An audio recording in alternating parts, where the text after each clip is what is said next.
ধ্যান ব্যাং। এই, তুই পাস করেছিস?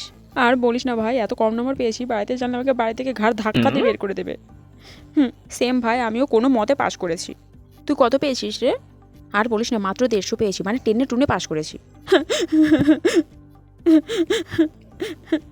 এই, ওই আমাদের ক্লাস টপার না? হ্যাঁ, তো ফেল করেছে নাকি? কান্না করছে ওইভাবে। এই, বলছি তুই কান্না করছিস কেন রে? তোর রেজাল্ট ভালো হয়নি? আমার রেজাল্ট একদম ভালো হয়নি। এই, তুই অঙ্কতে কত পেয়েছিস? অঙ্কতে আমি 100-তে 100 পেয়েছি। আর ইংলিশে কত পেয়েছিস? ইংলিশে আমি 99 পেয়েছি, 1 নম্বর কম পেয়েছি। কি রে, তুই 1 নম্বর কম পেয়েছিস জন্য কুমিরের কান্না করছিস, আর আমাদের দেখ টেনে টুনে পাস করে তোর মতো মরার কান্না করছিস না। যত সব ন্যাকামো। এই চল তো, চল। হ্যাঁ চল।